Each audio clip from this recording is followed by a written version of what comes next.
नमस्कार, मैं हूं करिश्मा और बंसल न्यूज की खास पेशकश लक्ष्य में आपका स्वागत है। अगर आप भी अपने करियर को सुनिश्चित करना चाहते हैं तो ये कार्यक्रम आपके बहुत काम का है, क्योंकि हमारे इस प्रोग्राम में एक्सपर्ट्स करेंगे आपका मार्गदर्शन और बनेंगे लक्ष्य हासिल करने में मददगार।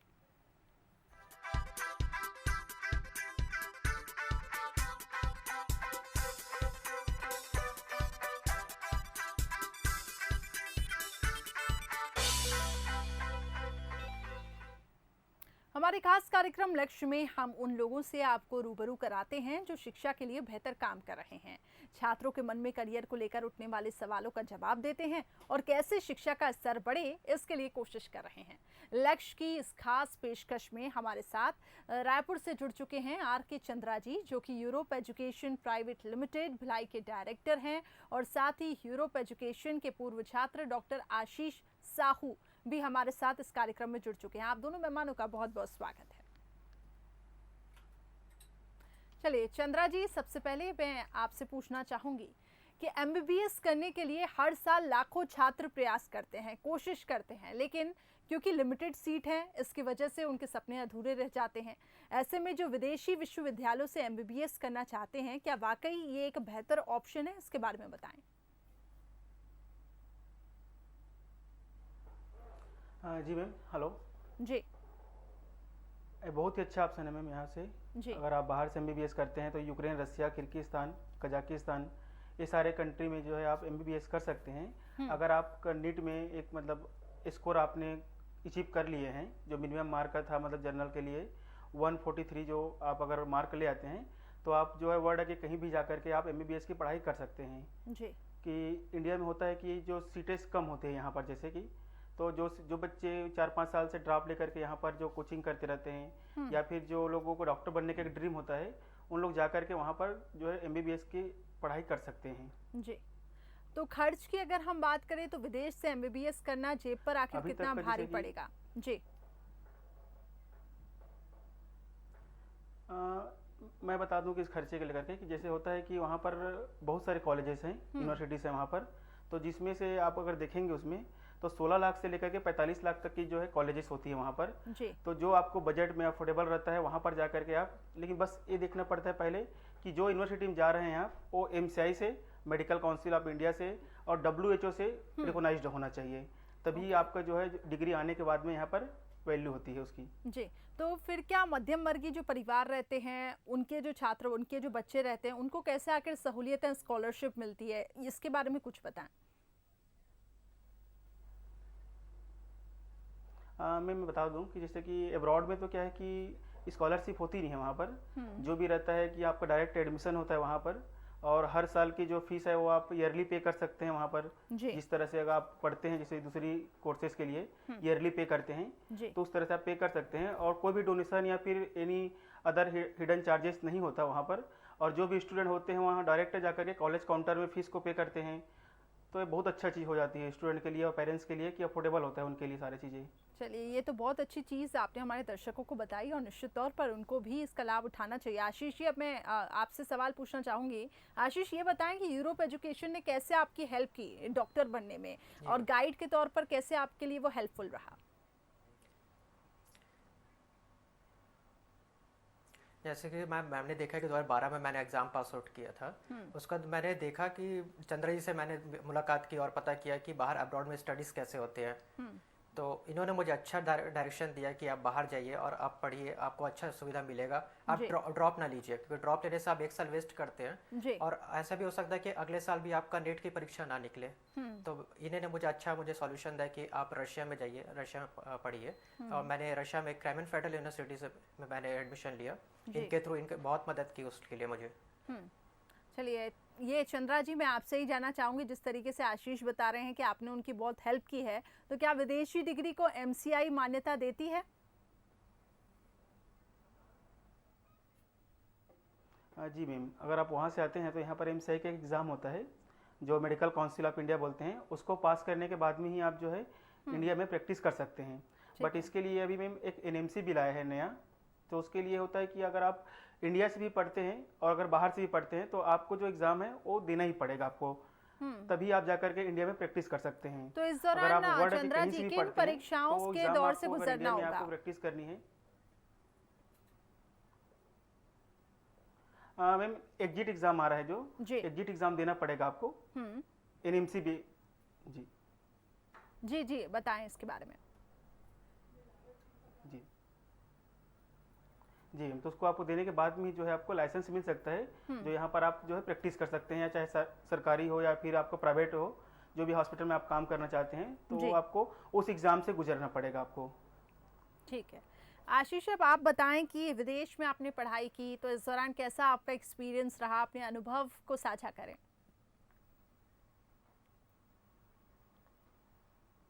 जी, हमारा बहुत अच्छा एक्सपीरियंस रहा है। नया कंट्री रशिया, बहुत अच्छी जगह है, बहुत सुंदर जगह है। वहाँ गए, देखे कि ऐसा कोई डिफरेंस नहीं है स्टडीज़ में। वहाँ पे इंडिया में भी सेम स्टडीज़ होती है और रशिया में भी सेम स्टडीज़ होती है। बस वहाँ पे पॉइंट सिस्टम थोड़ा डिफरेंट है। रशिया में जैसे ग्रेडिंग सिस्टम होती है, वहाँ पे पॉइंट्स दिए जाते हैं हर क्लास में आपको पढ़ के जाना होता है। ऐसे इंडिया में ऐसा नहीं है। इंडिया में फाइनल एग्जाम्स होते हैं, जैसे वहाँ भी वैसे आपका वहाँ पे ऐसा रहता है कि हर दिन आपका एग्जाम होता है। अच्छा। तो बहुत अच्छी स्टडीज़ थी, प्रैक्टिकल्स करने मिले, टीचर्स भी बहुत हेल्पफुल थे।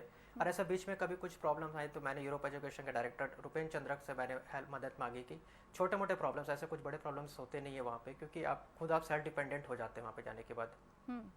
चलिए, ये आपने बहुत सही बात कही। चाहे आप विदेश जाएं या बाहर जाएं, तो आप खुद से सेल्फ डिपेंड हो जाते हैं और ये आपके लिए ही बेनिफिशियल रहता है। तो वो तमाम लोग जो इस वक्त हमारे ये कार्यक्रम देख रहे हैं, उनको भी ये मैसेज देने की हमारी पूरी कोशिश है।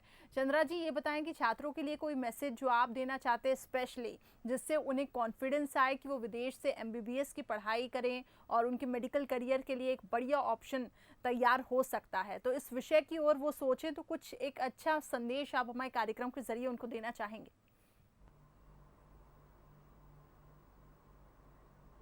जी, मैं बोलना चाहता हूँ कि एक MBBS का जो पढ़ाई होती है वो काफ़ी टाइम लगता है, मतलब पढ़ने में। अगर आपको देखा जाए तो मतलब अगर आप 5 से 6 साल आपको यूक्रेन रसिया है, यूरोप की सारी कंट्री में 6 साल की होती है कोर्स।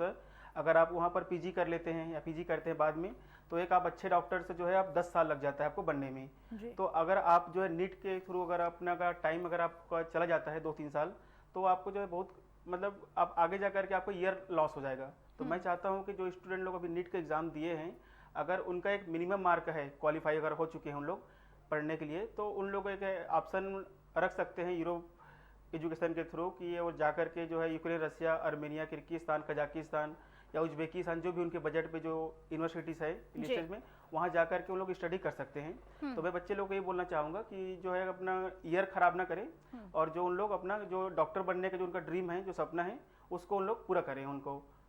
ठीक है। एक और महत्वपूर्ण सवाल ये है कि कौन कौन से देश में MBBS की पढ़ाई करना ज़्यादा मुफीद है, चाहे वो इकोनॉमिकली आधार पर अगर हम बात करें, या सिक्योरिटी रीजंस की वजह से हम बात करें, करियर बनाने में, या सहूलियत के आधार पर हम बात करें, तो कौन कौन से देश उस लिस्ट में आते हैं?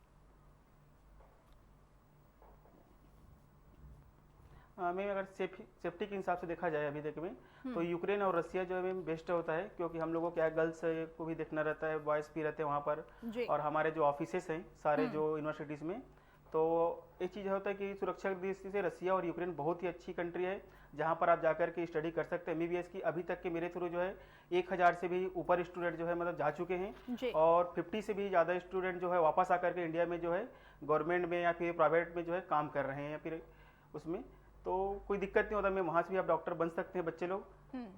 जी आशीष, आप बताएं, आप तो वहीं से पढ़ के आए हैं कि कैसा आपने अपना एक्सपीरियंस तो साझा किया, लेकिन सिक्योरिटी रीजन से अगर हम बात करें, इकोनॉमिकली बात करें, तो आपको किस तरीके से बेनिफिशियल लगा वहाँ पे रहना?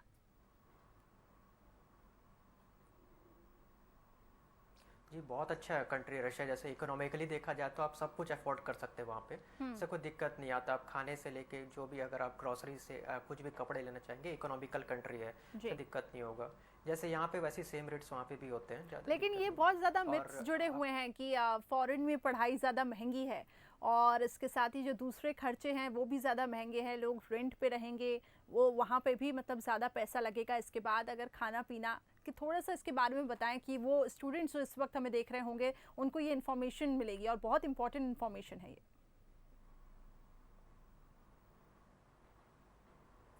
जी मैम, देखा जाए ऐसे ये तो एक हिसाब से मिथ बोला जाएगा, क्योंकि आपके लाइफस्टाइल के ऊपर डिपेंड करता है कि आप कैसे खर्चा करते हैं, क्या बिल्कुल। करते हैं। जैसे मैंने वहाँ गए तो मेरा नॉर्मल लाइफस्टाइल था, ज़्यादा खर्चे नहीं थे, और क्योंकि आपको एक इस घर वालों को भी देखना होता है, तो ऐसे कोई दिक्कत नहीं आया मुझे। जी। तो मेरे को लगा कि इकोनॉमिकल है, कभी ऐसे फैमिली पे प्रेशर भी नहीं आया कि हाँ चलो फाइनेंशियली कुछ दिक्कत हो गई। जी।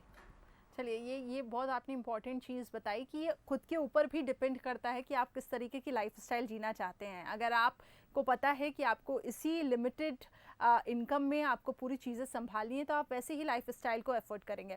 आगे मैं बढ़ूँगी। चंद्रा जी, आपसे मेरा सवाल है, एक कॉमन सवाल जो अमूमन हर पेरेंट्स जानना चाहते हैं कि विदेश से MBBS करना सुरक्षा के दृष्टिकोण से, जैसे कि हमने बात की, आपने कहा कि सेफ़ है और रशिया भी इसमें आता है, लेकिन इस मसले को लेकर लगभग पेरेंट्स में एक चिंता बनी हुई रहती है। वो आखिर चिंता कैसे दूर हो, ये बताएं। हाँ, मैं बताना चाहूँगी इसमें कि जैसे बताया था मैं कि एक डॉक्टर बनने के लिए काफ़ी टाइम लगता है। तो मैं पेरेंट्स लोगों को ही बोलना चाहूँगा कि अगर बच्चे 2-3 से ज़्यादा टाइम अगर हो चुका है नीट का, तो उन लोग ज़्यादा वेट ना करें, क्योंकि अभी के डेट में कि डॉक्टर बनने का जो होता है कि 10 साल का एक टाइमिंग चाहिए होता है अगर वो सक्सेसफुल डॉक्टर बनता है तो इसके लिए मैम जो है कि उन लोगों को, पेरेंट्स लोगों को मैं ही बोलूँगा कि जो हमारे जो काउंसलर्स हैं या हमारे जो ऑफिसेस हैं जो छत्तीसगढ़ में से भिलाई है या बिलासपुर है, तो वहाँ पर जो है लोग कॉल करके पूछ सकते हैं, जो हमारा, या फिर वेबसाइट में विजिट कर सकते हैं उन लोग, सारी चीज़ चेक कर सकते हैं का जो 55 डॉक्टर्स जो वर्क कर रहे हैं जो छत्तीसगढ़ में, उनसे भी उन लोग बात कर सकते हैं कि वहाँ से भी आने के बाद में उन लोग एक सक्सेसफुली डॉक्टर बन सकते हैं। जी। चलिए, ये अच्छी बात आपने कही कि वहाँ से भी आके एक सक्सेसफुल डॉक्टर बन सकते हैं, लेकिन ये भी मैं आपसे जानूंगी आगे कि विदेश के करियर, विदेशों में करियर बनाना और भारत के में करियर अगर बनाते हैं चिकित्सा क्षेत्र में, तो क्या डिफरेंस रहता है, इसके बारे में भी थोड़ा सा नॉलेज दीजिए। नहीं मैम, देखिए इंडिया की जो स्टडी है बहुत अच्छी है, उसमें कोई नहीं, अगर आप वो करते हैं तो मतलब मैंने पढ़ाई जो है, सिर्फ हमारे पास सीट नहीं होती। अगर देखा जाए हमारे पास में अभी तक तो 70,000 सीट है हमारे पास इंडिया में, और टोटल जो बच्चे जो है एग्ज़ाम दिए हैं नीट का, वो 15 लाख से भी ऊपर स्टूडेंट है जो एग्ज़ाम दिए हैं। तो इसमें जो है डॉक्टर बनने की जो मतलब स्टूडेंट है उनकी चाह ज़्यादा है, बट सीट के कारण उन लोग रुक जाते हैं। या फिर जितने भी मतलब जो आपका कहा जाए तो कि जो भी बच्चे मतलब पढ़ना चाहते हैं, तो उनके लिए एक जो आता है कैटेगरी, मतलब कि ST SC OBC का जो कैटेगरी आता है, उसमें कुछ बच्चे रुक जाते हैं, मतलब कुछ नंबर से। तो उनके लिए एक बहुत ही अच्छा ऑप्शन होता है, मतलब कि वो लोग यूक्रेन रशिया में जाकर के भी उनकी अपना एज ए डॉक्टर मतलब अपना करियर बना सकते हैं। चलिए, ठीक है। आशीष, अब आप बताएं कि विदेश में आपने पढ़ाई की, लेकिन अब आप इंडिया में लौटे हैं, कैसा फील हो रहा है आपको? जी, जैसे वहाँ से मैंने पढ़ाई कंप्लीट करके आई, तो यहाँ पे फॉरेन मेडिकल ग्रेजुएट एग्जामिनेशन, जो मेडिकल काउंसिल ऑफ इंडिया के नाम से भी जाना जाता है, तो उसको मैंने पास किया और बहुत ही गर्व महसूस किया। और यहाँ पे अभी इंटर्नशिप स्टार्ट करना है, और मेरे को बहुत अच्छा फील होता है, और ख़ासकर ये अच्छा लगता है कि घर वाले ज़्यादा खुश होते हैं। तो आपको इम्पोर्टेंस भी क्या उसी तर्ज पे दिया जाता है? अगर आप कहीं पे बाहर जाते हैं और आपकी प्रोफाइल को देखा जाता है, तो आपको इम्पोर्टेंस भी उसी हिसाब से मिलता है?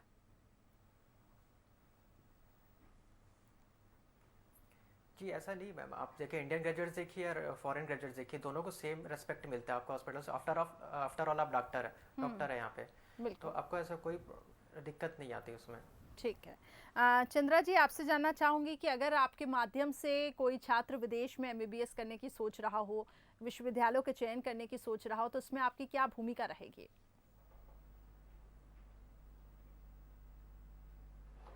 जैसे कि मैम हमारा जो बताया कि यूरोप एजुकेशन प्राइवेट लिमिटेड जो है, इसका ऐप है, आपका वेबसाइट है, आपका टोल फ्री नंबर है स्टूडेंट हेल्पलाइन नंबर करके, तो उसमें आप जो है कांटेक्ट कर सकते हैं, जिसमें हम लोग आपको कोई कि जो भी आप यूनिवर्सिटी चूज़ करते हैं जो आपकी बजट पे होता है, चाहे यूक्रेन का हो, रसिया का हो, या जो भी कंट्री का हो, तो आपके बजट के हिसाब से हम लोग आपको जो है कॉलेजेस प्रोवाइड कराते हैं।